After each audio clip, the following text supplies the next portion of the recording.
जैसे देवानंद साहब को एवरग्रीन एक्टर कहा जाता है, उसी तरह वहीदा रहमान को भी एवरग्रीन अदाकारा के नाम से जाना जाता है। सिर्फ 16 साल की उम्र में अपने एक्टिंग करियर की शुरुआत करने वाली वहीदा जी 85 साल की उम्र में भी एक्टिंग और एनजीओ के काम में एक्टिव हैं। 83 साल की उम्र में वहीदा जी ने स्कूबा डाइविंग के मजे लिए थे। नमस्कार, फिल्मी तराना चैनल के एक और बेहतरीन पेशकश में आपका स्वागत है। वहीदा रहमान का जन्म 3 फरवरी 1938 के दिन चेंगलपट्टू तमिलनाडु में हुआ था। इनके पिता का नाम मोहम्मद अब्दुल रहमान और माता का नाम मुमताज बेगम था।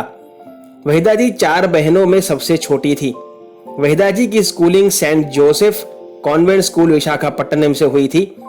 वहीदा रहमान के पिता डिस्ट्रिक्ट कमिश्नर थे। जब वहीदा जी सिर्फ 13 साल की थी तब उनके पिता का देहांत हो गया था। पिता के जाने के बाद माता का स्वास्थ्य बिल्कुल बिगड़ता चला गया और घर में पैसों की भी दिक्कत खड़ी हो गई। इसलिए वहीदा जी जो एक डॉक्टर बनना चाहती थी, अब वे घर पर फाइनेंशियल हेल्प के लिए भरतनाट्यम के शोज करने लगी थी। सिर्फ 16 साल की उम्र में उन्होंने अपनी पहली फिल्म रोजुरु मारी में डांसर के तौर पर काम किया था। वहीदा रहमान 50 और 60 के दशक में अपनी खूबसूरती और लाजवाब अदाकारी के लिए जानी जाती थी।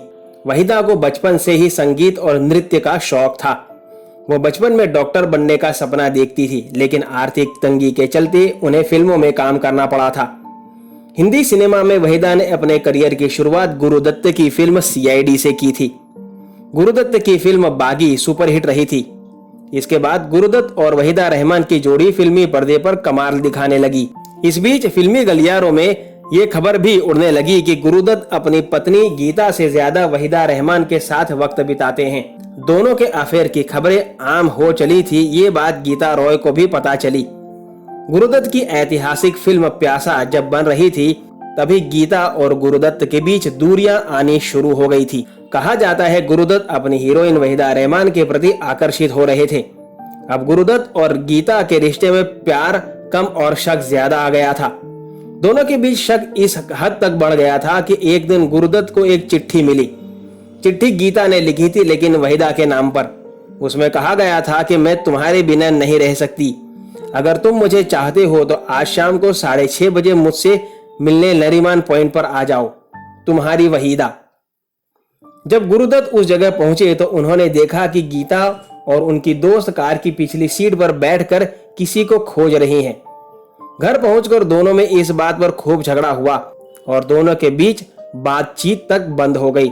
सत्या शरण अपनी किताब में लिखते हैं कि दत्त और वहीदा के बीच रिश्ते पनपने का भी कारण गीता ही थी और दोनों के बीच रिश्ता टूटने कारण गीता रॉय ही बनी थी। जब गुरुदत्त के तथाकथित रूप में मुसलमान बनकर वहीदा से निकाह करने का बवाल खड़ा हुआ तो उस समय गीता लंदन में थी।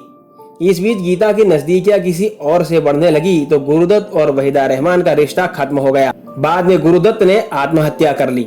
फिर वहीदा रहमान ने भी एक्टर कमलजीत से शादी कर ली। वहीदा रहमान ने 1974 में शशि रेखी यानी कि कमलजीत से शादी की थी। कपल ने शादी से पहले शगुन फिल्म में साथ में काम किया था। शादी से इन्हें 2 बच्चे हुए, बड़ा बेटा सोहेल रेखी और छोटी बेटी काशवी रेखी। वहीदा जी के दोनों ही बच्चे राइटर्स हैं। बात करें काशवी की तो वो अपनी मां वहीदा रहमान जैसी ही खूबसूरत है। एक बड़ी सेलिब्रिटी की बेटी होने के बावजूद भी काशवी मीडिया से दूर ही रहना पसंद करती हैं।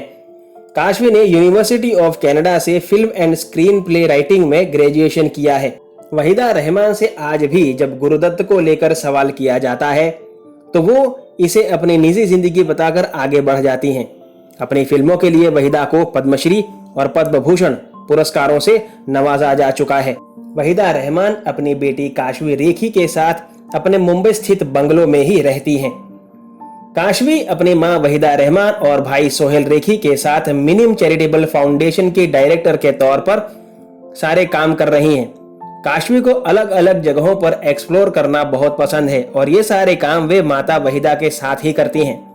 माँ बेटी की जोड़ी अक्सर मीडिया में कुछ न कुछ नया और एडवेंचरस करता दिख ही जाती है।